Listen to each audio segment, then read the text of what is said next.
We will still see Mr. Walker, but everyone else won't see him, but we will see him.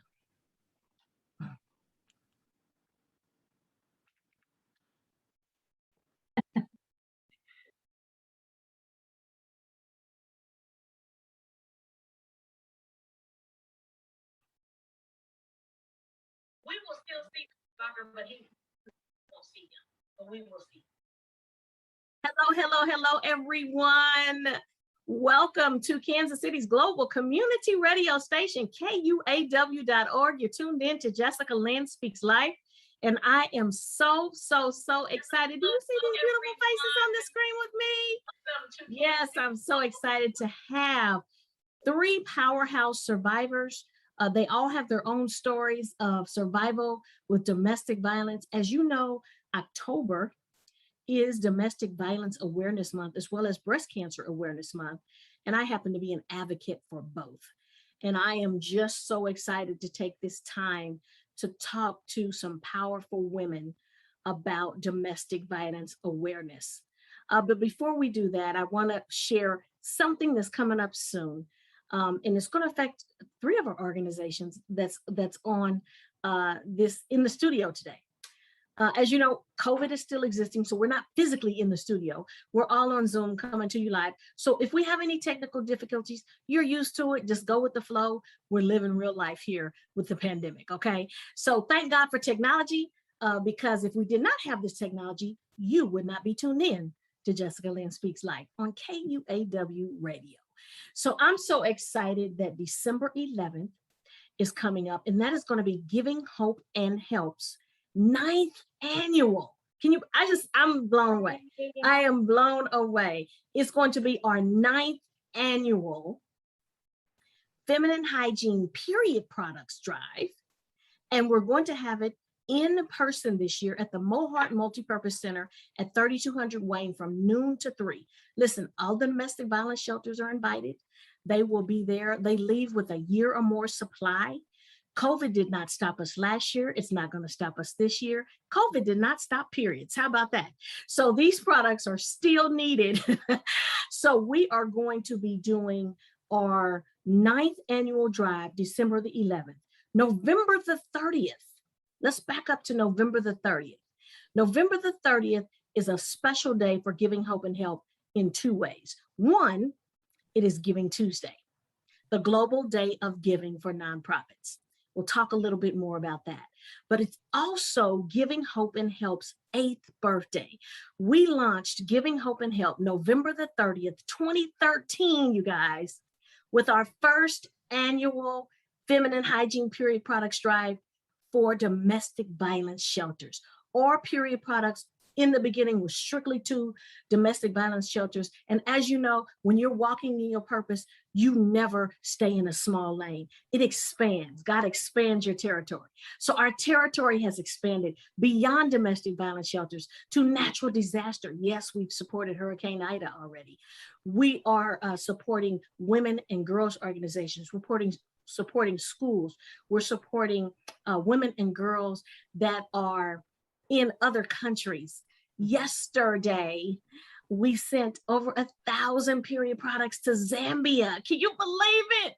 Zambia, hand-delivered period products. So we're talking about period products, and it has a direct correlation to women that have been affected by domestic violence and for women who are literally just in need of period products. So Giving Tuesday's coming up. Get your minds ready for Giving Tuesday. We have 3 organizations that I want to shout out for Giving Tuesday. 1 is Giving Hope and Help. 2 is New House Shelter. They support and do so much work with domestic violence survivors. 3 is Safe in Harm's Way. And guess what? We've got New House, the CEO here. We've got Safe in Harm's Way, the founder here. And then we have the phenomenal survivor, Miss Mary Ricketts, the founder of Turning Point. Listen, this is so good. Listen, I'm just like so excited. I love power. Who doesn't love power? And we can be so much better together. So I'm so excited. I want to take a moment and let them talk because I've just been going on. Yes. If your child talks a lot, let them keep talking. They may be a radio show host or anchor. Just let them keep talking, okay? Because that's what we do. All right. All right, so we have the powerful Miss Courtney Thomas. She is the CEO of New House Domestic Violence Shelter. I am just so excited to have you. Courtney, tell us in just a couple of minutes who you are, your why you're here, and then we're going to go a little bit deeper into your story. Sure. Well, first of all, Jessica, thank you so much for the opportunity to be here. It's always a pleasure and brings joy to my heart when I have the chance to share in this space with you and help lift other survivors who have overcome significant challenges. Now I am privileged to be the CEO at New House. We are Kansas City's first and oldest domestic violence shelter. We are located in the urban core. We are serving families, women, children, men, folks from the LGBTQ community every single day. And COVID has made our work even more important as people have been isolated and stuck at home with their abusers. The need has grown so substantially, and domestic violence never takes a break, and neither does New House. So I am really honored to be in this role, to be in this community and have the opportunity to really change lives for other people in need. I'm a North Carolina native. I've been in Kansas City now for 19 years this month, as a matter of fact, and I've spent my career in the nonprofit space. So my heart is here to give, and I am very thrilled to have the opportunity to share. Thank you. We're so excited to have you here. Wow, I'm just honored. Miss Mary Ricketts, tell us who you are and why you're here today. Oh, glad. Hello, everyone. I'm Mary Ricketts. I am the CEO and president of Turning Point Training and Development and Wealth on Purpose. I'm a survivor, and I don't even really like that word because I'm past that. Because survivor just seems like a place to me, and I'm way past that. But I appreciate, when we are able to call ourselves survivors, because then we made it through something.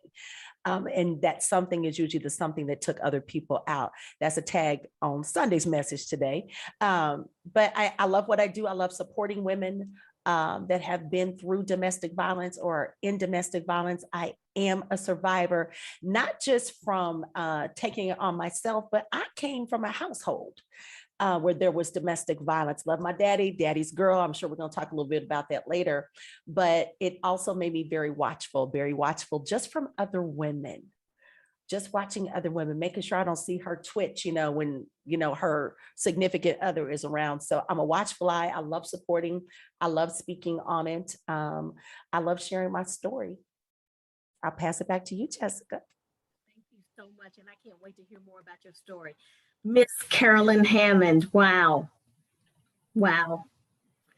I call her the blackest white girl I know, and she loves it. That is like, when you said that on a conference call, I thought, I think that is like one of the top 5 best compliments I've ever gotten. And it thrilled me. I even wrote it down so that it pops up on a memory as an event in my phone, so that on any random day, I will get that beautiful little nugget of wonderful from Jessica. So thank you so much for that compliment. I appreciate it. And I'm glad to be here. I mean, I look at the women, and I look at, Jessica, what you've done with giving hope and help. I look to Courtney for so many things, and how she invests in the community and how she shows up in the world for people navigating abuse, and with intelligence and authenticity. Mary Ricketts, I mean, hands down, when I think I get to sit at any table with her, I feel like I'm at the coolest kids table ever. And so to be invited to this and get this text from you, who I love, and say, hey, let's all do this together and kick off Domestic Violence Awareness Month. It's a beautiful thing, which seems really weird to say, right? It seems really weird to say that the only reason that the initial connections happened with all of us is because of our stories. And to Mary's point of what we came out in the after. And as the founder and CEO of Safe in Harm's Way, I am a Kansas City transplant of about 11 years. My kids and I decided we have to stop saying that we just moved here, because it's been over a decade. And I love my adopted hometown. And I love when intelligent, powerful women can come together, because when we share our stories and we share our view of life in the after, then it means that anyone who hears these stories can pick apart one component that could resonate with them and feel less alone and less shame in the world, so that they can find the proper resources in order to continue on their own healing path. So this is a moment of beauty, and I am so honored that you would ask me to be here. If I could have fireworks and a marching band, that would be the level of happiness. I love it. I love it. I love it. I love you all so much. Thank you for your yes. Thank you, not for your yes to me, but for your yes to humanity. Because what you're doing is a great work for humanity. And I believe that everything that we have survived has purpose. And clearly, everything that you have survived, in addition to domestic violence, has had purpose. And I know that all of you have had an opportunity to share it on a platform, which means that you went through that for a purpose, not for you, but for someone else, to inspire someone else. And so I just love that you said yes, because some people go through things and they just live in that thing. They never really, they still go through it forever. You know, they just still going through. Well, I would like to say that we've come out. Amen. We have come out, and we have been pressed through the fire, and now we're giving back to others. And in Domestic Violence Awareness Month, for me, is bittersweet because it's called Domestic Violence Awareness Month. And the same with cancer awareness and breast cancer awareness. They've given it a month. To me, it's not much different from Black History Month, because I'm not Black in just one month. I'm Black every day. And domestic violence is not just isolated to one month. I just wish it could be January, February, March, April, May, June, July, August, September, October, November, December. It is an everyday 365 fight that all of us have a responsibility to help try to end. We all have a responsibility to help try to end. And so that's why I wanted to have this, because I want to talk about Courtney and Carolyn and Mary. I want to talk about, what does domestic violence look like? I was in a domestic violence relationship and did not know I was in a domestic violence relationship, because I thought that domestic violence is hitting, shoving, knocking down the stairs, you know, all of that. That didn't happen to me. But I had a black eye and a black heart, not a black eye, but a black heart and a bruised confidence, because I could not be me. And so for me, what domestic violence looks like is whenever you can't really be your true, authentic self without being afraid and twitching, like Mary said, getting your thoughts together, getting your body language together when this person comes in the room. Oh, let me make sure I say this. Well, maybe I shouldn't wear this. Maybe I should wear that, because then he'll say, I went through all of that. That's abuse. Somebody was trying to control me by what I wore, what I said, how I acted. My shine had to be dimmed. Because, you know, I'm I'm dramatic, I'm, you know, animated. I love to laugh. I love to have fun. All of that had to be dimmed and pushed down. Couldn't be me. Because it takes the light off of him. So this show is not just for people who are in physical abuse. This show is for people that really may be in emotional abuse. There's also something called financial abuse. So Courtney, let's talk about a little bit about your story and a little bit about some of the things that you see with the women that you serve. And I also want to talk about how partnerships with organizations like Safe in Harm's Way or Giving Hope and Help supports New House, because someone may be tuned in that may, you know, be with another organization or company that can have an idea how they can support. Like I said earlier, everybody has a social responsibility to help. And whatever you do, even if you make pies, you can help too. every area. Bring the pie. Yes, bring the pie. Yeah. Yeah, bring the pies, bring the pies. So go ahead, Courtney, tell us a little bit about Newhouse, what you see, how organizations benefit, how you benefit from organizations, partnerships like Giving Hope and Help and Safe in Harm's Way, and what it is that you may need. Tell us a little bit about you. Sure. Well, I am a domestic violence survivor. I grew up in a household of domestic violence, but I want to, before I dig into that, just echo a statement that you made, Jessica, that's so important. And that is domestic violence is a community health issue. It's a community health crisis. And it does take everybody working together to solve this problem. And I'm going to speak in a minute about some of the barriers that survivors experience that keeps them stuck in the spaces that they are in. But I'll shift back to my story right now because it is one of those factors that causes us to see this pattern, a pattern in our community, a pattern in the world as it relates to domestic violence. And frequently it is a generational issue. So it has impacted families generations back. And that's my story. That's my situation. So my grandmother, who raised me, the most remarkable woman that I have ever met, was physically abused, emotionally abused, sexually abused. And you'd never know it. You know, back in the day, she was 96 this year, and it's not something that people talk about. And what happens at home stays at home. And if something of that nature is happening, then there must be something wrong with her, right? There's this stigma that she must be doing something to cause it.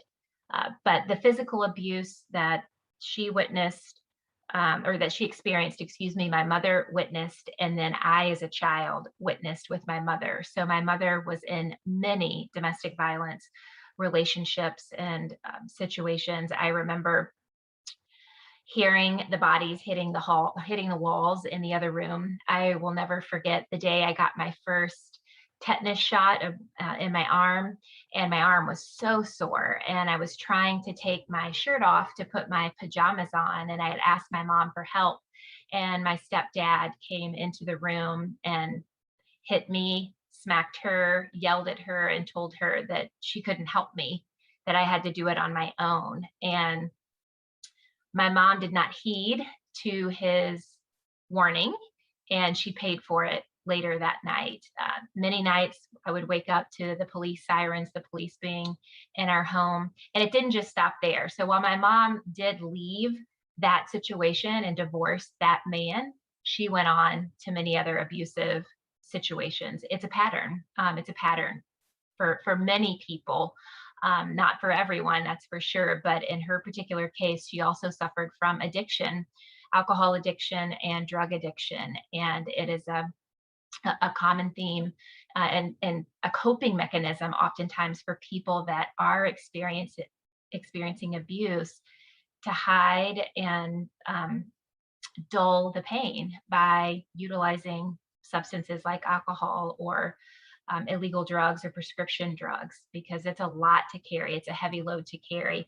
I was really fortunate to have my grandmother as a support system. And at the age of 13, I went and lived with my grandmother permanently and never lived with my mom again. And I have had the privilege in all of my work in the nonprofit space to support domestic violence survivors and to support organizations. And I spent 20 years of my career in the animal welfare industry. And I'm just going to make a really quick connection, which is oftentimes people who abuse animals go on to abuse people. So that's a key indicator for people who have no respect for life of any kind, whether that's animals or or people who abuse animals oftentimes go on to abuse people. So in my animal welfare days, I developed programs to house the pets of domestic violence survivors, because we know 68% of survivors say they would I can't talk after being at baseball and outside all day. 68% of people who own pets say that they would have left their abuser sooner if they had a safe place for their pets to go. But we know that pets are often held as ransom or as targets for abusers to maintain control over their victims. So we develop programs that house those pets so individuals could get to safety more quickly. Newhouse, it's been just such an honor to step into the role as president and CEO just 75 days before COVID hit, and to see the way that we have an opportunity to truly transform lives, and not just transform lives, but transform our entire community. Our number one mission is to shatter the barriers that feed the cycle of abuse so that all people can live a life free of domestic violence. And in our community, from racial disparities, socioeconomic challenges, the lack of access to medical care, transportation, childcare, mental health services, substance use services, transitional housing. There are so many issues that we have to address that feed the cycle of abuse. And that's where my statement earlier, it takes us all linking arms and working together and supporting one another to support victims and survivors of domestic violence. At Newhouse, we provide safe shelter, we provide therapy, court advocacy for people that are navigating the legal system. That is very overwhelming and scary. If I have just come from an abusive situation and I have ended up at the shelter with nothing but the clothes on my back, and I need an order of protection to keep me safe, to keep my children safe, I don't even know where to begin. But the staff at Newhouse are there to walk with people every step of the way. Our case managers will help with appointments, schooling, transportation, medical needs, all of that for individuals so they really can focus on their personal healing and their journey to whole person healing. And that is our goal. And one of the things that I love most about our work at Newhouse is our emphasis and focus on children, because we know that the best way to influence change is to influence children. And every time I say that, I feel like a Whitney Houston song. I believe children are the future. I could break out my microphone right now if you wanted. So many organizations talk about children are the future, children are the future. But children are so the future when it comes to breaking the cycle and teaching them what healthy relationships look like so they don't find themselves in an abusive relationship. And they have the skills and the tools and the knowledge that if they ever do, they know how to safely flee. We offer full-time childcare in our early education center for children birth to age 5 so that parents and families can address their own therapeutic needs, maintain a job so that they can earn an income. Last year, less than 1% of the survivors in our shelter had an average household income of $15,000. Less than 1%. We are serving the people who need us most. Our shelter is located within a 3.5-mile radius of where 85% of the violent crimes occur in Jackson County. There's a need. And oftentimes people don't want to talk about it. Hasn't happened to me.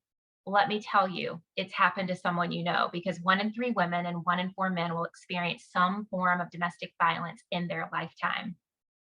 That's a friend, that's a neighbor, that's your sister, your mother, your cousin, your coworker. It may not be you, but I can guarantee you that someone you love is walking this path right now, and they need you, and they need services like Newhouse and Safe in Harm's Way and all of the wonderful things that you are doing with giving open help, Jessica. And we can't do it alone. There are 342 beds in Kansas City for domestic violence survivors. 342 beds. Newhouse provides 88 of them. Every day, our community turns away more people than we serve. Every year, our state turns away more people than we serve because there simply are not enough beds. There simply are not enough resources. And we have to look at this as a community health issue. It's an epidemic and a pandemic. Oh, I can't hear you, Jessica. Can you hear? Is it just me? Can you hear me now? Yes. Okay. It is an epidemic and it's unfortunate. It's very unfortunate. And thank you for sharing your story. Wow. I said it before you started talking. Everything that you've survived isn't for you, it's for someone else.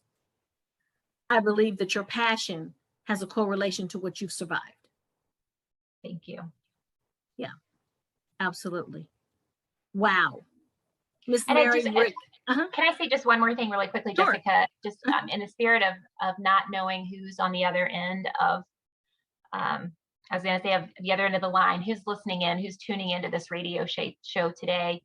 You mentioned it earlier that oftentimes people assume domestic violence means someone has a black eye, someone has a bruise that you can see, but it goes so far beneath the skin. And if you are listening tonight and are unsure of the space that you're in right now, and if you are unsure if you are in a safe situation, I want you to call our hotline, and I want you to speak to one of our advocates who can help you. They can listen to your story and they can help you to develop a safety plan. It is critical that you have a safety plan so that if a situation arises and you have the opportunity to leave, you can do so safely. Thank you so much for saying that. Well, we can't hear you again. Thank you so much for saying that. Can you hear me? Yes. Okay. I want to dedicate this show to all of those that no longer have a voice. When my girlfriend was lowered down into the grave in 1997, I stood there until they lowered her all the way down. And I spoke to the casket. Why didn't you tell somebody? And God spoke to me the same reason you didn't, because of a 5-letter word called shame, S-H-A-M-E. She did not know I was a sexual assault survivor that I hid for 20 years because I was ashamed to tell somebody.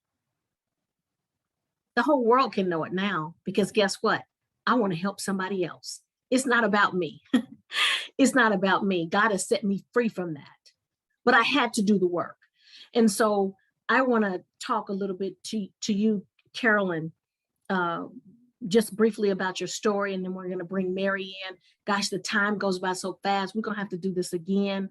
I can say that already, and it's not even 5:30. I mean, Courtney, you dropped so much good stuff, so much good stuff that someone, I hope, is inspired, and I'm sure they will be. Carolyn, wow.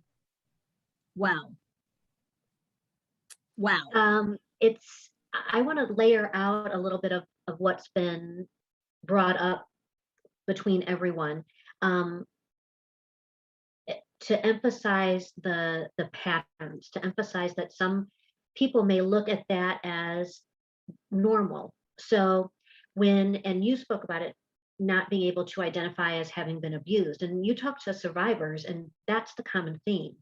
At Safe and Harm's Way, we talk a lot about the feelings in your relationship. Does your relationship make you sad? Do you worry? Do you think that there's lies going on?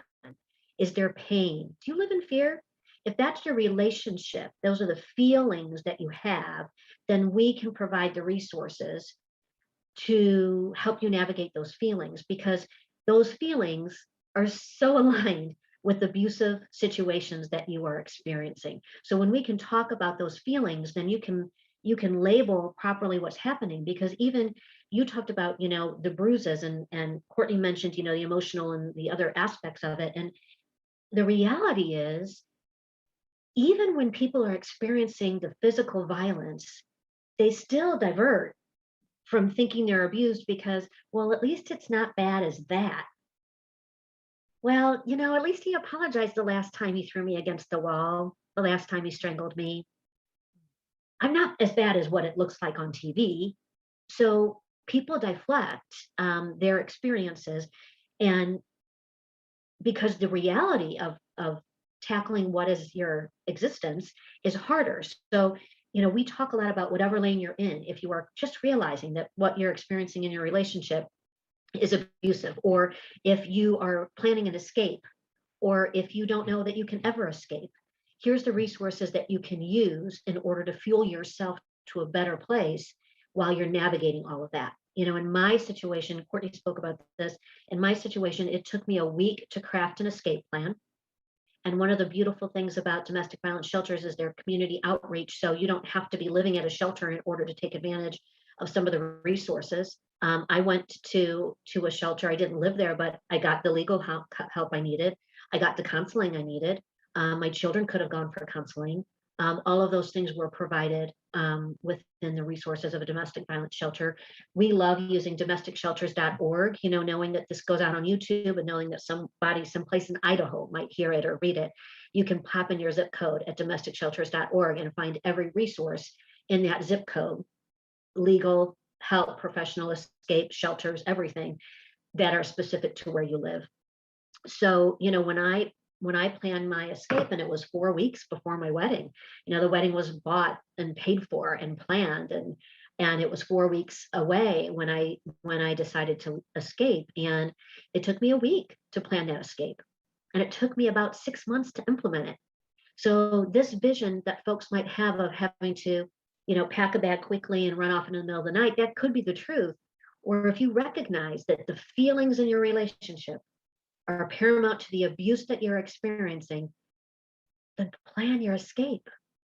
Do it on your terms. Make sure you're safe. Make sure your children are safe.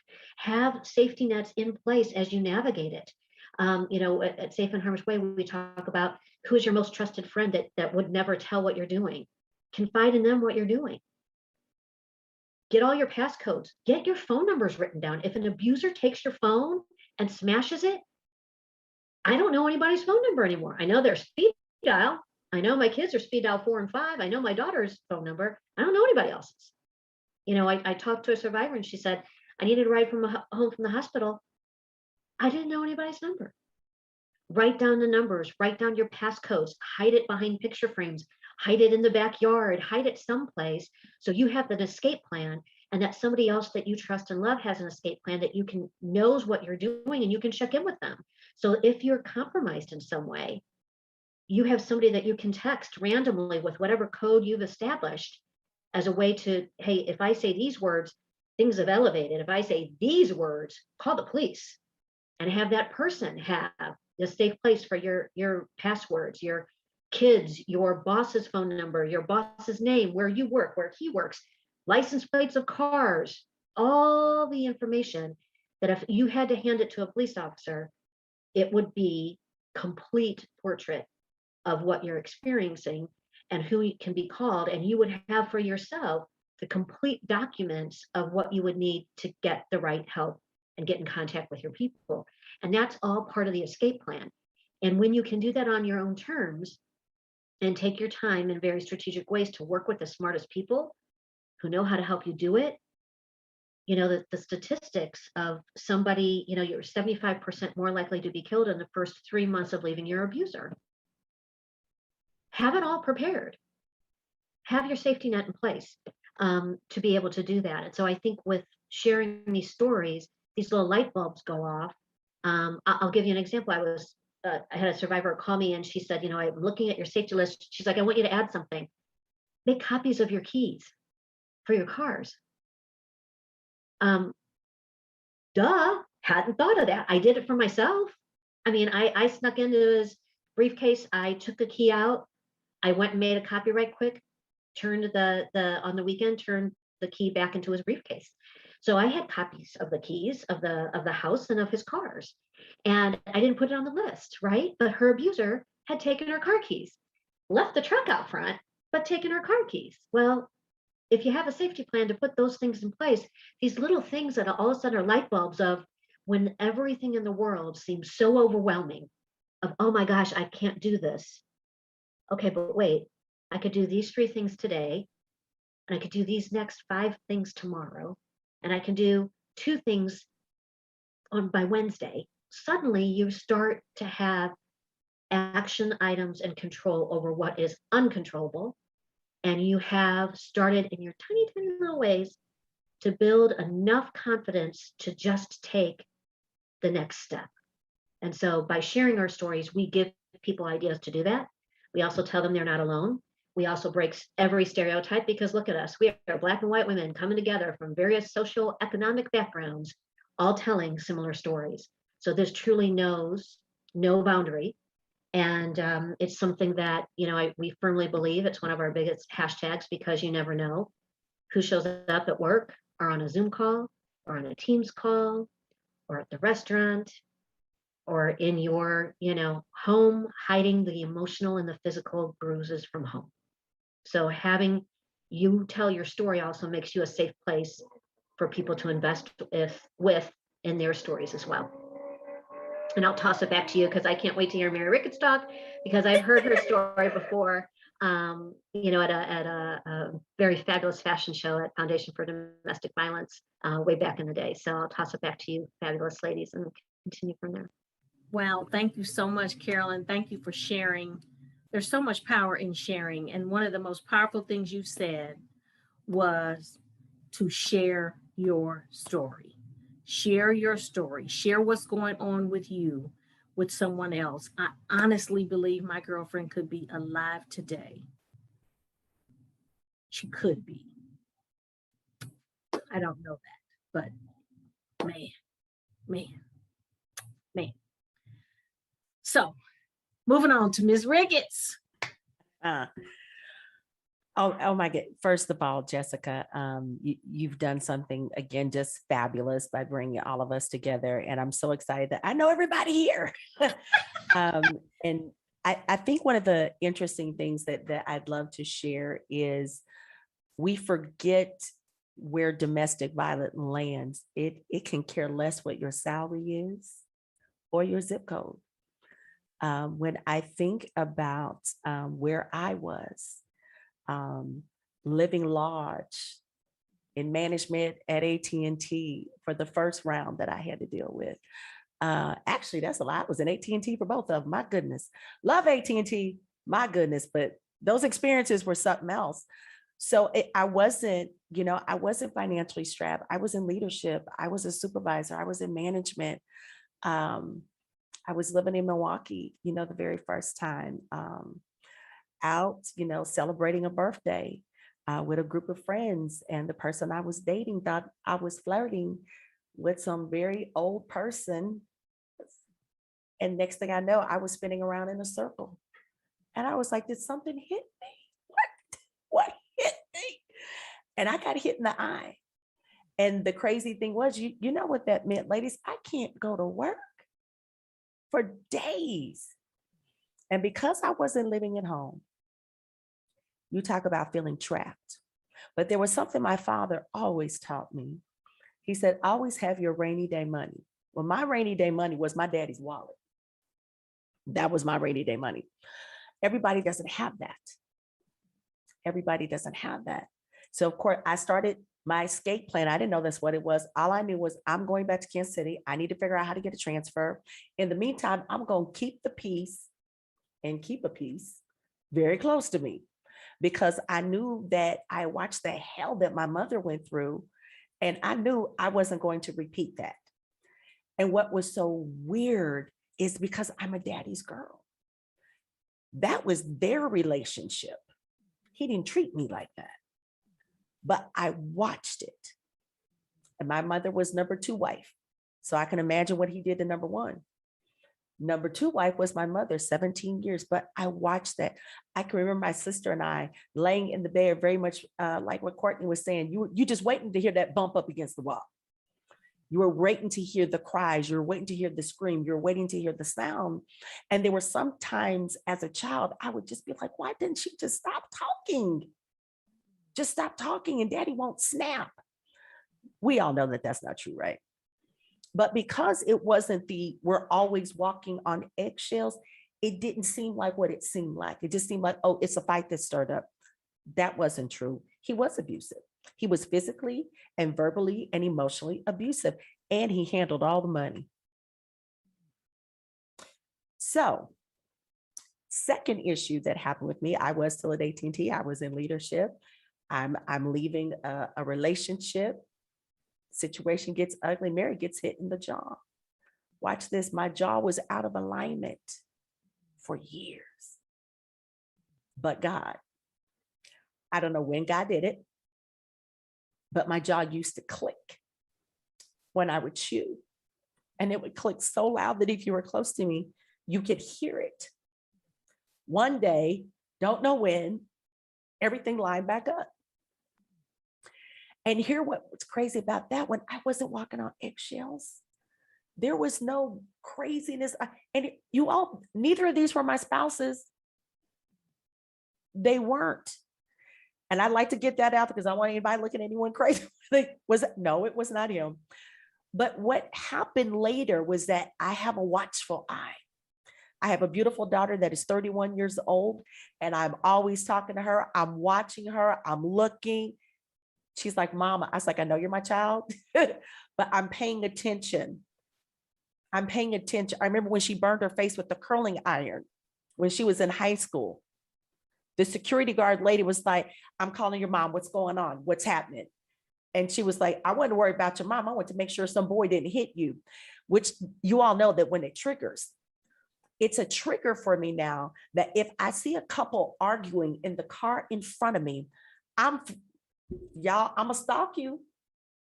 I'm gonna take a picture of the car, because if I see her do this, I'm calling. There was a lady here in my office space, and this turns out to be an actual funny story, but I saw bruising under her eye. And I could tell the makeup was over her. She was Italian, just beautiful color skin. So I'm just like, I can see that. And I pull her to the side. I was like, I want to ask you a question. I'm not trying to be nosy, but I want you to know that I'm here for you. I see this bruise on your eye, and I'm concerned. If I can help you in any way, please let me know. And I'm almost crying. She gives me the biggest hug. She's like, it means so much that you would even ask me that. She said, but Mary, I actually went and got Botox. And we got to giggle, but guess what? She had experienced something years before that, long time before that. She's like, man, I don't even think about that, but I do. So it allows me to be watchful. And then I'm raising two beautiful sons. So, I'm teaching them, we don't put our hands on women. We don't do that. Not even playing with your older sister. My sister likes to wrestle with her brothers. That's fine. Let's not even play like that. So we don't do that. So what I enjoy doing now that I am past that stage in my life is, how can I help? Domestic violence hits the C-suite. It's hitting in the CEO, the COO, the CIO, the CTO, the CM. It's hitting in our executive suites in organizations. And we have to make sure that our women that are making six figures know that they are safe as well. Know that it's okay if you need to call the same shelter that the girl that lives in the hood or in the trailer park had to call. You are all valued. Yes. It doesn't matter. And sometimes we take a step back because it's like, do you know how embarrassing that is? I'm in leadership. I hold this position. I make this amount of money. It doesn't matter. Let me tell you something.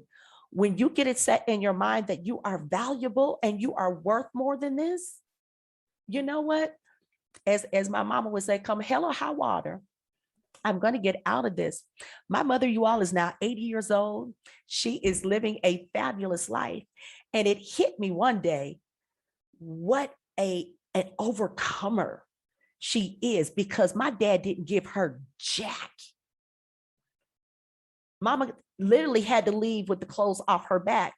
I found our photo album recently, and I'm flipping through it, and I call her, I FaceTime her. I said, Mama, when did the Volvo get wrecked? She said, Mary, your father did that. When I was leaving, he found me and tried to run into the car and wreck my car. And I was like, what in the, it's all those things that I think even as children growing up, Courtney, that we tried to block. Like, surely those things didn't happen. Surely not. But they did. And if I can leave my piece with encouraging anyone else, encourage the woman that you know. Encourage the woman that you think you overheard a conversation. If you're around me and I see you in the bathroom crying, I'm coming to you. Just be like, oh, that's that lady I saw on Jessica Lynn's show. That's her. I don't care what city I'm in, because there's nothing worse than feeling trapped. And let me share this last thing, Jessica. I'm going to pass it right back to you. Great conversation I had with a very dear friend of mine from high school. And both our mothers went through domestic violence with their husbands. And I remembered asking my mom one time, And my girlfriend and I had this conversation. I said, but I wonder if they would have stayed as long as they had, if they would have had their own money. If they would have been able to say, I've got $3,000 set aside right here, tucked away. No one knows about it. I wonder if they weren't so financially dependent on their spouses, on our dads, if they would have stayed in it as long as they did. Because I can remember my mom saying, Jessica and Courtney and Carolyn, one time, where was I going to go? I didn't have anything. My mother is living her best life. She got remarried, married my stepdad, the love of her life. He passed away a few years ago, but you guys, you talk about living your best life. Oh, yes, she did. In spite of. But I want to share this, Jess, and it's back to you. There is purpose for every pain point that we experience. And Jessica said, it may not always be for you, but I sit back and I'm like, God, I thank you that you gave me the strength to walk through the abusive situations. We didn't even talk about the sexual abuse when I was a little girl. That's a whole nother show. But even then, I look back, it's like, I will not let that defeat me. If anything, it has pissed me off just enough to make me propel into my purpose and my passion and loving what I do. To anyone that needs somebody to talk to, y'all Facebook me, put a message in there, be like, Mary, I don't know what to do. I don't know what to do for you either, but I can help point you in the right direction and make some connections for you. To the woman, to the boy, to the girl, to the man, you are valued and you are worth living a wonderful life. Jessica, I'm passing the mic back to you, sis. Is there anything else left to say? Wow. Wow, wow, wow. Listen, you ladies are powerful. I want to talk a little bit about something you said, Mary, at the end, and something you said, Courtney, at the beginning. Sexual abuse. Sexual abuse. I was sexually assaulted as a teen. I masked it. I hid it for 20 years. I was a scholar. I was the top of my class. I was the chosen one. How dare I stain my name with that shame, right? My mind was not even mature enough to understand the importance of getting help. I walked through 20 years of masking and found myself in a domestic violent relationship because I believe that there is a direct correlation between being abused sexually as a child or as a teen without getting the help you need, which leads to domestic violence. That is part of my story. I pinned it with Mary's. I believe I've pinned it with yours, Courtney. There is a relation. When you have been violated, something happens. You, first of all, you think, what did I do? What did I do? How could I have done it differently? If you're tuned in, please hear me very clearly. There is no responsibility of yours for other people's decisions. Yeah. We can only control ourselves. I had to realize, and I'm, you know, I believe I realized it after I was married to my wonderful husband. It takes that long sometimes if you don't have the correct help that New House is offering, that Safe in Harm's Way is offering. If you are tuned in and you hear this and you hear my voice and you need help, let's kill the shame. Let's kill the shame. We have women and men out here working to support you in your abusive relationships. We get it. And there's nothing to be ashamed of. It's nothing to be ashamed of. To me, it's the same as having a menstrual cycle. Your mama had one or you wouldn't be here. It's nothing to be ashamed of. I'll just point out. Oh, sorry, go ahead. No, I was just going to say, we've all been through something. Go ahead, Courtney. I just wanted to emphasize the important point that you're making, that oftentimes there's so much shame and people say there's something wrong with me. And if people hear nothing else, I want them to hear there's nothing wrong with you. There's nothing wrong with you. And there is an army of people here in our community to help you. And I was speaking at the beginning about how full the domestic violence shelters are, like that there's such a need. I share the statistic, 1 in 3 women, 1 in 4 men. And when you cast that upon the population of our community, there are a lot of people in need. But don't let the statistic that shelters need more space, that shelters are full, dissuade you from calling. We will always help you in developing a safety plan. We will help you in getting into another shelter. We may put you up in a hotel if we determine that your situation is so dangerous, but just make the call. And all you have to do is pick up the phone and dial hotline.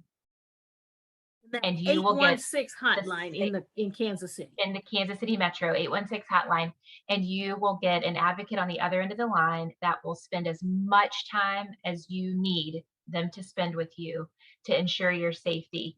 The other thing that I would just point out is when it's not about you, there's not something wrong with you, is that it takes most women or most people 7 times of attempting to leave before they are successful in leaving.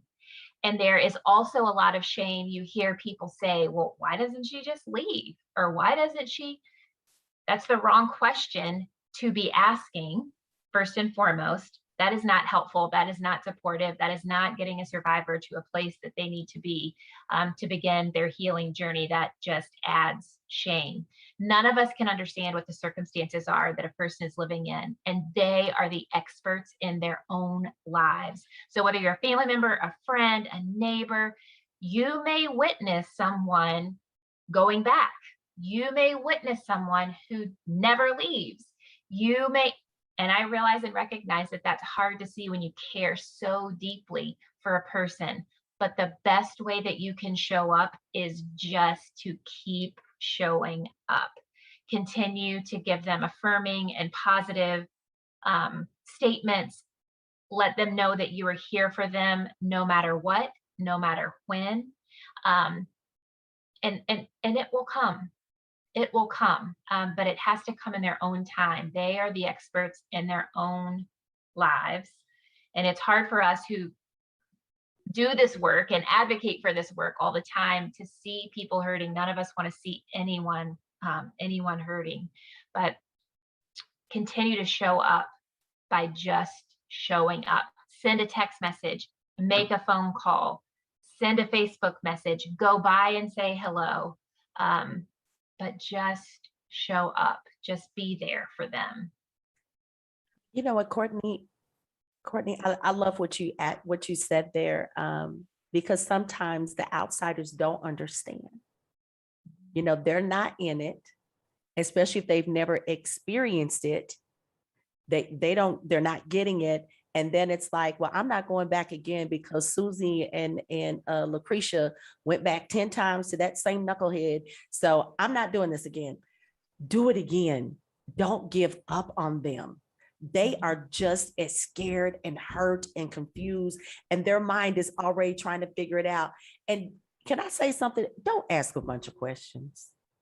Well, what did you do? Well, what happened? Well, what did, just let them pour in and you listen. Let them pour and you listen. Now you can ask some good strategic questions. That's the coaching side of me coming out. What would you like to do about it? How do you want me to help? Don't judge them and don't stop going back. Lord Jessica, I'm thinking about that scripture. If you got the 99 and 1 left, he's going to go after it. He's going to go after it. Don't give up on your friends. Don't give up on. Well, and I think it's important to say, when should you give up? The abuser wins. The abuser's sole focus is to isolate that person from family, from friends, from love, so that they become so dependent on the abuser. So if you double down on the love, if you double down on I am here for you and there's not a thing you can do, that's not going to make me here for you. And you know, I mean, the competitive side of me, when I reframe it to say the abuser doesn't get to win, I am all in on the love. And I would look at myself and think, wow, when I discovered what I discovered, I left and I was out. Unless you look at me running away to travel, because I had a job that allowed me to travel every week by 52 weeks, by 8 years. If you want to take, you know, the 7 times to leave, do that math. I blow the average out of the water with the number of times I left and went back. So if my friends had ever given up on me, and them not knowing truly what was happening and me not being able to label what was happening in that situation, then it becomes just imperative to not let the abuser win, to double down on that love and that investment in folks, so that that isolation component that's so needed for the abuser to gain control doesn't happen. And Mary, you said it so well about domestic violence knows no socioeconomic, racial, ethnic, gender boundary. It crosses all of those lines. And to put it in perspective, I mean, we are helping and have helped teachers, nurses, med students, business individuals, homeless people. It impacts everyone. And when we turn our backs to domestic violence and we say, you know what, that's somebody else's problem to deal with, that hasn't happened to me. That's somebody else will take care of that. You become the problem. And I encourage everyone also to think about, and this is a topic for another show, but I think all of us have mentioned here, we either ourselves as young individuals or children have experienced domestic violence, and not enough people are paying attention to that. The thing of it is it's still going on. We're missing our babies. Domestic violence starts on the playground, literally. If you have an inside inroad to kids on the playground, it starts on the playground. And I know it does because I used to be a substitute teacher, and I saw domestic violence starting on the playground. And the impact is invisible. They can appear to be invisible to you right now, but I just want everyone to hear, if you are a child who has experienced domestic violence and you're having relationship issues, and I don't necessarily even mean with a significant other, like relationship issues, I want you to know that some of that stems back to what you experienced and the trauma that you experienced as a child, and there's help through that. And it's not tough work, but it's some work, but the benefit in the end is so significant. Or parents or grandparents or family members that are helping families that have children that are in domestic violence situations, don't forget they need therapy too. And everything we do at Newhouse is free of charge. So a person comes into shelter, they get connected with a therapist, a case manager, a court advocate, children's advocates, and it's all free of charge. And you don't even have to be in shelter. We serve people that are out in community that have a safe place to be through our outreach program. And we are here for you. You are not alone. We are here for you. Just make the call. Thank you so much, Courtney. Thank you so much, Carolyn. Thank you so much, Mary. Can you believe we got 30 seconds? Time has gone so fast. And so I have this hard job of saying,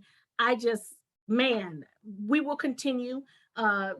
We will have our next show on the third Sunday, which is October the 17th. We're going to be talking more about domestic violence and cancer. So cancer awareness. So we will be back in 2 weeks, same time, same place, 5 to 6 p.m. Central Standard Time. Listen, if you are in a domestic violent relationship, don't know you are, not sure if you are, whatever it may be, call 1-800-799-SAFE if you're national. If you're in the Kansas City, Missouri, Kansas area, please call 816 hotline. We've had the beautiful Courtney, the CEO of Newhouse Domestic Violence Shelter, the beautiful CEO and founder of Safe in Harm's Way, Carolyn Hammond, and the beautiful CEO of Turning Point Training and Development Company, Miss Mary Ricketts. Thank you for sharing your stories. Thank you for your transparency. I love you all so much. Don't hang up. We're going to say bye to the community. We love you. Be blessed. You're tuned in to Kansas City's global community radio station, KUAW.org, with Jessica Lynn Speaks Life. Be blessed.